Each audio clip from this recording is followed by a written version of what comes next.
এই আফা দুনিয়ার মায়া ত্যাগ করছে, তারা আমি পার্সোনালি চিনি না, তারে কখনো দেখিও নাই। হ্যাঁ, তো উনি দুনিয়ার মায়া ত্যাগ করার পরে শুনলাম যে উনি একমাত্র বডি শেমিংয়ের কারণে দুনিয়ার মায়া ত্যাগ করছেন। উনি অনেক মোটা ছিলেন, এই জন্য মানুষ তার বডি শেমিং করতো। এখন আমার কথা কি জানেন, আমি মোটা না চিকন, আমি দেখতে অসুন্দর কুৎসিত, মানে আমি যেমনই হই, আমি তো আমার মতোই। এখন একজন আমার মোটা বুটকি, হ্যাঁ, কালা, মানে কুৎসিত, মানে আমার নিয়ে বিভিন্ন ধরনের বাজে মন্তব্য করতেই পারে, স্বাভাবিক। যে যেমন তার চিন্তাধারা নিশ্চয়ই সেরকম হইব।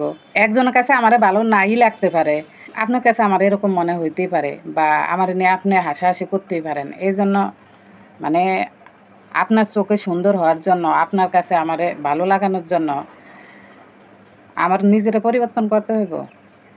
এটা তো কোনো কথা হইতে পারে না। আমার নিজেরে নিজে ভালোবাসতে হইব। আমার শারীরিক গঠন, আমার সৌন্দর্য সব কিছু আল্লাহর সৃষ্টি। আল্লাহ সৃষ্টি করছেন, এটা আমার হাতে না। এখন মানুষ হঠাৎ করে ডায়েট করে 40-50 কেজি ওয়েট কমাই লেব, এটা তো কোনো সাধারণ বিষয় না। এতে ক্ষতি হইতেই পারে। তো একজনের চোখে সুন্দর দেখানোর জন্য নিজের একদম মানে শেষ করে দিব, এটা তো কোনো সমাধান না। তো উনি ওনারে মানুষ মোড়া বুটকি মানুষ ওনারে হাসাহাসি রেশারেশি করছে। উনি নাকি যার কারণে ডায়েট করতে গিয়ে ওজন কমাইতে যায় ওনার আজকে এই অবস্থা হয়েছে। এখন সকল কিছুর মালিক হয়েছে আল্লাহ। হয়তো দুনিয়ার বুকে এই কদিনে আল্লাহ তার হায়াত রাখছেন যে দুনিয়ার নাজ নেয়ামত তুমি এই কদিন ভোগ করতে পারবা।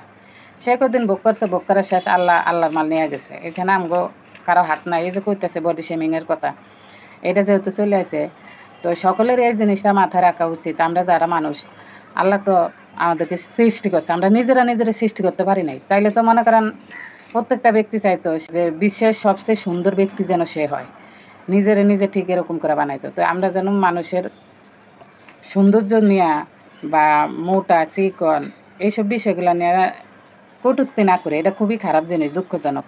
আল্লাহ আমাদের সকলকে মানে এই ধরনের বদভ্যাস থেকে বাইর হয়ে আসা তৌফিক দান করুক, আর এই আপারে জান্নাতুল ফেরদৌসের উচ্চ মাকাম দান করুক।